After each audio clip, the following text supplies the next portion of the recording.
If I told you the first ATM in the world was invented because a man was simply too hungry to wait in line at the bank, would you believe me? Well, buckle up. Because in 1967, a British inventor changed the entire banking system not out of ambition, but because he just wanted to grab lunch a little faster. Today, ATMs are everywhere, in gas stations, airports, street corners. They've become a symbol of modern banking. But the story behind how they were born? It's way funnier and far more fascinating than you might think. In this video, we're diving deep into how one man's sandwich cravings sparked a financial revolution, how ATMs work, how they evolved, and what they teach us about solving problems in the smartest and most profitable ways. Let's get into it. Meet John Shepherd-Barron, a Scottish-born British inventor with a sharp mind and an empty stomach. It's the mid-1960s. The banking world is painfully slow. If you wanted cash, you had to walk into a bank during business hours, wait in line, fill out forms, speak to a teller, and maybe, if you were lucky, walk out with some money. But here's the thing. Banks closed at 3:30 p.m. So one Saturday, Shepherd-Barron shows up at his bank needing cash. But it's already closed. That's when the idea hits him. He thinks to himself, if I can get a chocolate bar from a vending machine, why can't I get cash the same way? That's right. The world's first ATM wasn't inspired by Wall Street or Silicon Valley. It was inspired by a vending machine and a man's desire to not miss lunch.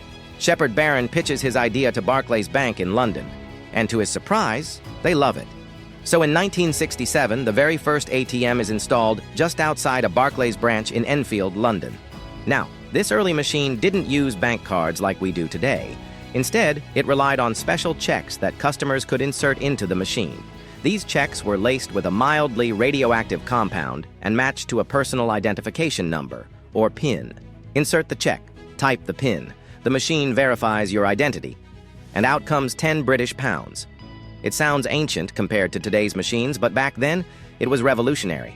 People could now access money any time of day. No tellers, no lines, no closing hours, just a machine, and a brilliant solution to a surprisingly relatable problem. After the success of Shepherd-Barron's prototype, the idea spread like wildfire. Banks around the world realized what this meant: 24/7 banking. Fewer staffing needs, more convenience for customers, and a futuristic edge. By the 1970s, card-based ATMs began to roll out. No more special checks, just a plastic card and a secret PIN. By the 1980s and 90s, ATMs were everywhere, on sidewalks, in shopping malls, even in tiny convenience stores.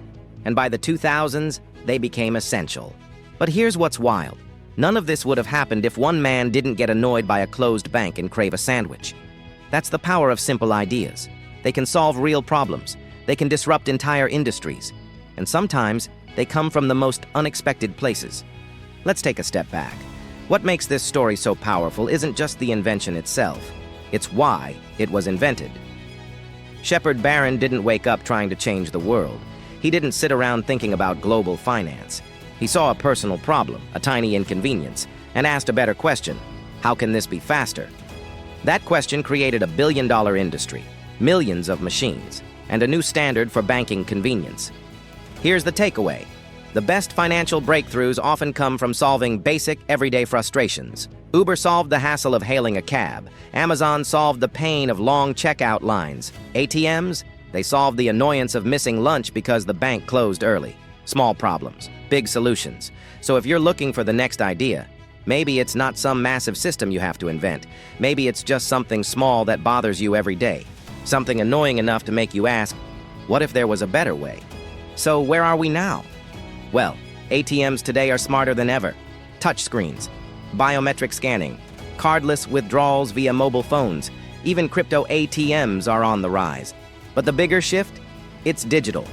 We're moving from physical cash machines to a world where money lives on your phone. Think about it. Venmo, PayPal, Apple Pay, banking apps. The ATM was the beginning of that journey, the first major step toward banking without borders or bank hours. And it's still evolving. So while Shepherd-Barron may not have predicted where things would go, his legacy is clear. He kick-started the concept of instant access, on-demand finance, and the belief that we shouldn't have to wait in line for our money. So the next time you walk up to an ATM, just remember, you're not just using a machine.